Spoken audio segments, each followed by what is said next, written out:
All right, so to start off with, today is January 15th. This is the day we're officially transforming out of the Kali Yuga cycle and going forward into the Golden Age. And I'll explain what the Kali Yuga cycle is in a few. So you have 4 ages. You have the Iron Age, the Copper Age, the Silver Age, and the Golden Age, which is what we're entering now. So Kali Yuga is basically when we see ethical and spiritual degradation within society. So systems start to collapse, as you're seeing right now. Worldwide catalysts, earthquakes, tornadoes, and this is all because the old must collapse for the new to rebirth. This whole entire planet is undergoing a rebirth. This year is the year. The one thing I do want to say though, the most important thing you could be doing at this time is healing. Healing those wounds, healing that hurt, whatever baggage you got that you haven't let go of, heal. Because this is the matter of the fact here. We are going into this golden age. So for the ones that have not chosen to heal and let go of those bags, will not be able to make it and move into new earth. So this is an important time to reflect on your feelings, on how you feel. Reflect on the things that you're still hanging on to. Because I'm trying to tell you, it's not going to be worth it. Because you got to look at it this way. Although your feelings are valid, everything is valid how you feel for whatever they may have did to you. But you have to begin to look at this from a higher perspective. How have they helped you grow? Or how have they helped you move different? You know what I'm saying? You have to pull some type of lesson out of that experience that you got to help you alchemize that so you can move on. You know what I'm saying? Because we are not in the times of playing around no more. All of this judgment, fighting, killing, all of these detrimental things, people still want to live that way and live in that reality. So be it. Like I said, we have the free will, but you will not make it into the new earth. The timelines are splitting. The earth is splitting. For those that chose to heal, will move on. Get down to the root of these causes of whatever is causing you to feel that pain or to feel that resentment or hurt. Do what you have to do. Grand Rising family. Hope you guys are all having an amazing day today. And have an amazing week this week, an amazing month the rest of this month, and so on and so forth. I'm making this message as kind of a warning or just, a sign, for whoever's watching this and seeing this right now, especially if you live in America. America is under judgment. We have been now. Since the beginning of 2024, which technically just started a couple days ago, but in the hindsight of America and our timeline here and how we do things, that's been since January. And a little bit even before that, we've been under judgment. Some of us been feeling the judgment more than others, but your spirit is definitely being judged. Your shadow is actually what's being judged, and that shadow is that lower side of you, that negative side of you, that side of you that you need to clean up, that side of you that you need to get control under, that side of you that you need to introduce to the light so that you can transcend and turn that darkness into light. We all have darkness, but it's about honoring those parts of yourself and choosing to change those parts of yourself that need to be changed. Everybody keeps talking about, when you die, you're going to have to explain to Christ why you did this and why you did that on earth. No, you have to do that right now while you're living. That's the thing that they don't tell us. And it's why a lot of people feel like they can live however they want to live because God forgives. And at the end of the day, when they die, all they got to do is explain to God, hey, this happened to me and this happened to me and that's why I did that. No, that's what's supposed to be happening right now. So America is under judgment. And with the rapture that a lot of people are waiting on, that a lot of people feel like are coming, you're not too far off, but it's not going to be how they explained it in the Bible. A lot of people are going to be dying. There's going to be a lot of natural disasters that are going to be happening, and they're going to be hitting home.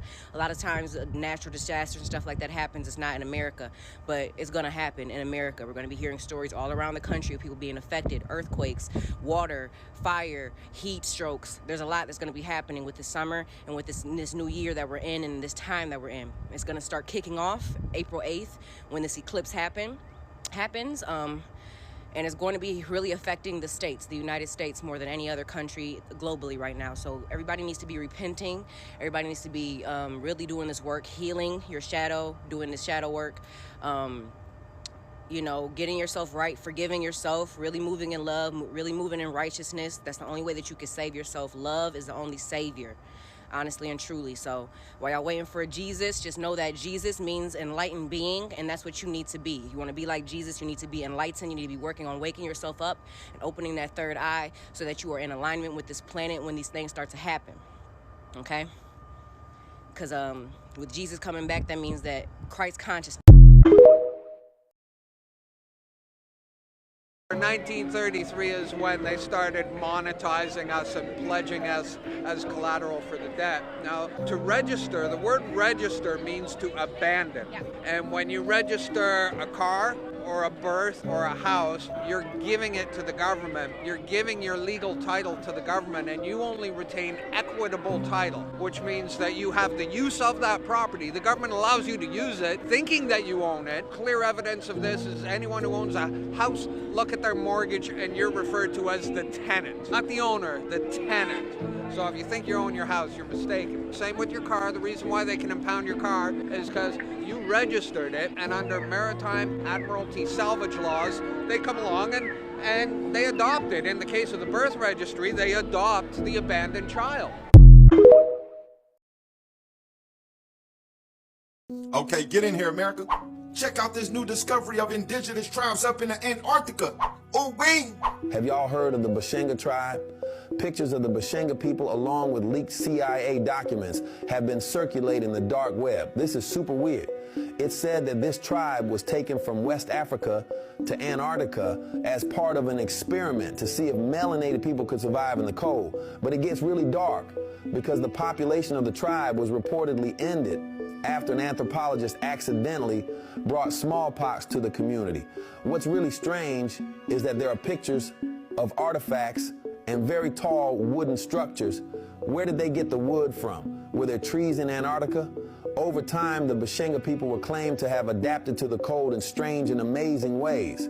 They were happy to swim in the freezing sea and wore very little clothing, thriving in conditions that should have been impossible for them to endure. Researchers were apparently baffled by this, unable to understand how these adaptations were possible and unable to understand the language. The reports also describe a strange event involving the Bashenga people drinking a strange brown liquid and hallucinating, but there are no further details.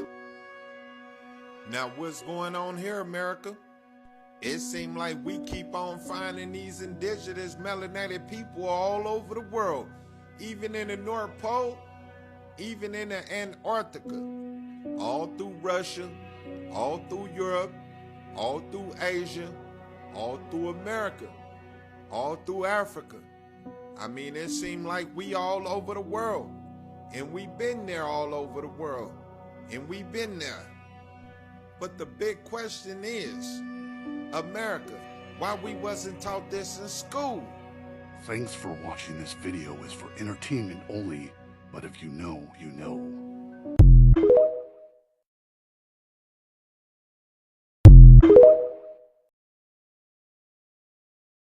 I just realized that 2025 is the year of the snake in the lunar cycle. I don't know if y'all realize this, but do y'all know what happened in the year of the snake previously? 1917, year of the snake, the U.S. entered World War I. 1942, year of the snake, the U.S. entered World War II.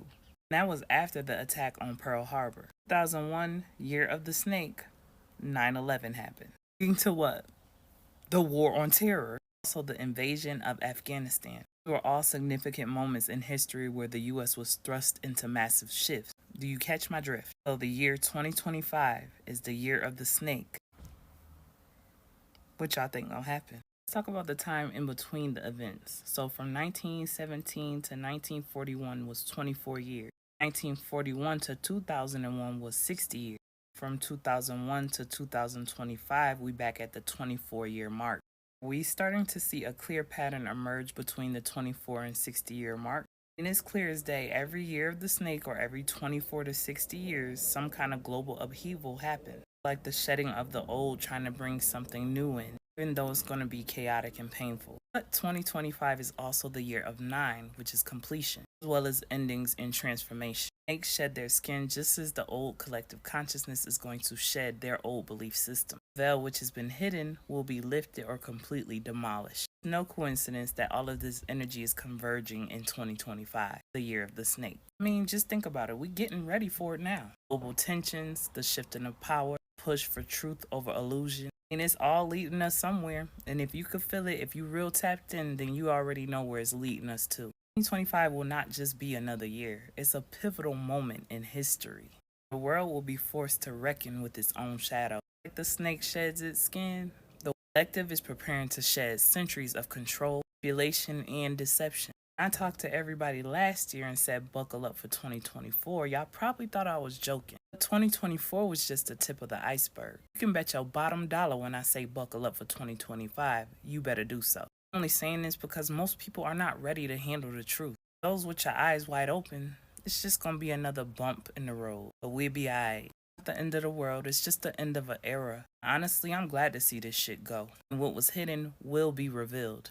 Better believe it. If you think what came out this year was something, you have no idea. Those who have been doing the inner work will be ready to step into this new era.